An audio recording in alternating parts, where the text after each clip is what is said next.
Prosperidade sem propósito é só distração disfarçada de bênção.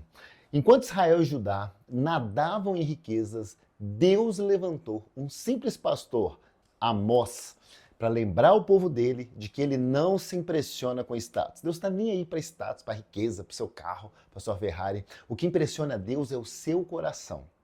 E se você acha que essa mensagem é só para a antiguidade, é uma coisa longe, nada disso. Espere até a gente abrir o que está aqui escrito em Amós, e principalmente nesse vídeo, o capítulo 1. Fala família, eu sou Luiz Carvalho e hoje a gente vai começar uma jornada com o profeta Amós. Um homem simples, um homem sem título religioso, não era bispo, não era apóstolo, não era nada disso, mas ele tinha uma voz poderosa, uma voz com autoridade que vinha lá do céu. E se você ama aprender a Bíblia de um jeito prático, de um jeito humano e de um jeito profundo, já se inscreve aqui no canal, ativa o sininho e se você quiser caminhar com a galera, com uma turma que acorda cedo, por volta lá das 5 da manhã, 10 para 5 da manhã, vem para o 5 a.m., que é um grupo de oração gratuito que tem no mundo inteiro, de pessoas que oram, leem a palavra, estudam. E nós estamos estudando 5am, esse livro de Amós, nesse momento.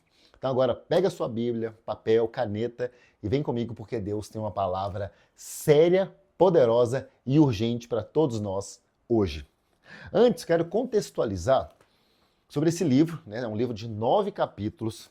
O livro de Amós, ele chega como uma trombeta, uma trombeta em meio à calmaria, que é um alerta, né, em dias que são aparentemente tranquilos, né? Apesar que hoje em dia a gente não está vivendo nada tranquilo, né? Mas na época, ele profetizou num momento que Israel e Judá, eles viviam o que muitos chamariam de melhores dias. Prosperidade, riqueza, estabilidade política, eles estavam muito bem militarmente também. Tudo parecia indicar que Deus estava assim, abençoando grandemente o seu povo, né? Nossa, vocês estão demais e tudo. Mas será que Deus estava mesmo? Será? Nós vamos descobrir aqui nesse livro. A verdade é que por trás de uma aparência, às vezes, de sucesso, o cenário pode ser outro. Por quê? Porque na época estava com corrupção, idolatria, tinha injustiça social, exploração dos pobres, imoralidade. E o povo confundiu a prosperidade com aprovação divina. Só que Deus, ele vê o coração. Ele sabe até o que você pensa. E o que Deus viu entristeceu ele profundamente. E foi nesse contexto que o soberano Jeová Jireh levantou um homem simples, pastor de ovelhas, cultivador de sicômoros, que era uma espécie de figueira, né? Tinha um fruto parecido com figo. Esse homem não tinha títulos, não tinha uma oratória rebuscada, mas ele tinha verdade, autoridade. O nome dele era Amós. E ele foi escolhido para denunciar o engano de uma nação que acreditava que estava muito bem. Só que ela estava, na verdade, à beira do juízo. E esse livro, ele é uma mensagem forte, é uma mensagem direta sobre justiça, sobre arrependimento e sobre o coração de Deus. E logo aqui, no primeiro capítulo, a gente vai ver um padrão aqui, quando diz assim diz o Senhor, várias vezes, isso vai se repetir, nós vamos falar agora sobre isso, que foi um ponto que chama muito a minha atenção, né? Esse trecho aqui, esse momento é quase como marteladas assim no nosso coração, e é um chamado para ouvir, para pensar, para a gente mudar de atitude. Por que Deus, então, julgaria nações além de Israel? Então tem a ver com isso. O que isso tem relação com o que a gente está vivendo hoje, atualmente?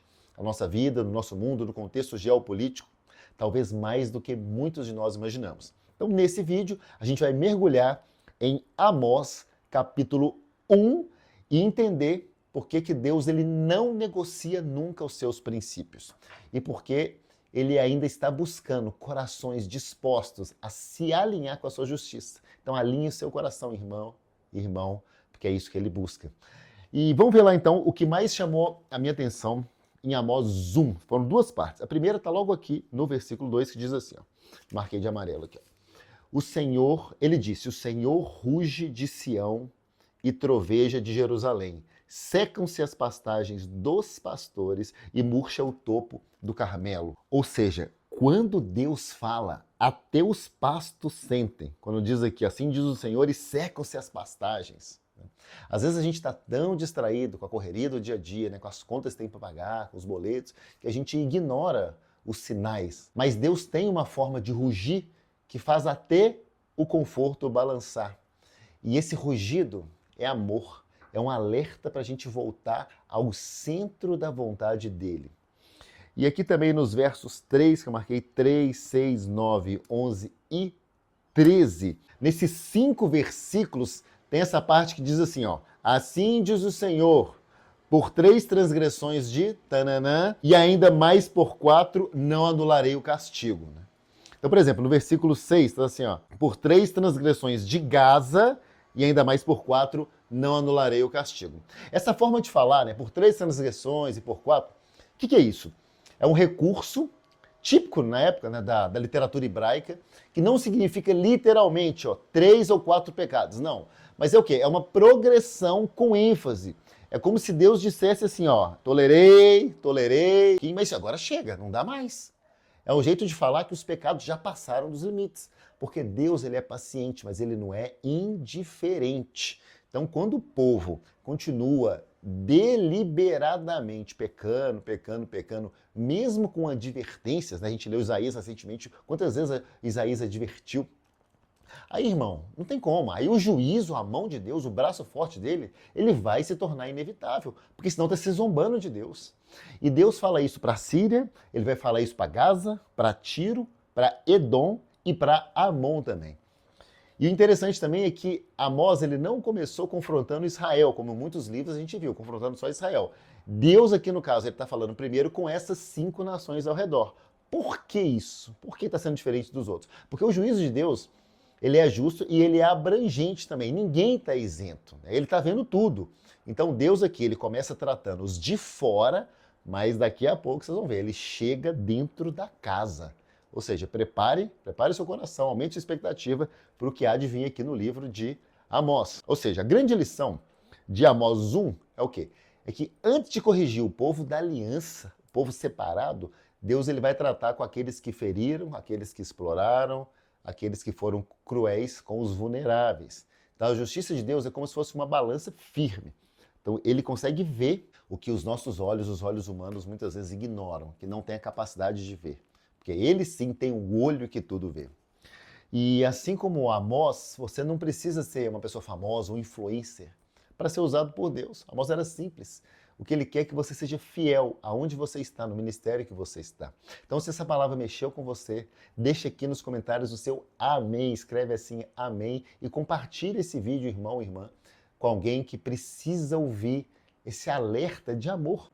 E claro, se você ainda não está com a gente no 5am, o link está aqui na descrição. Escolhe aqui a sua sala, tem sala no Brasil, nos Estados Unidos, Europa, tem pessoas do mundo inteiro se amando, se abraçando, e é gratuito, gente. Vem então, vem viver esse tempo de despertamento, de avivamento, esse tempo da volta de Cristo com a gente. Vamos nos preparar juntos. E nos vemos no próximo capítulo de Amós. Até lá, e que o rugido de Deus desperte o seu propósito.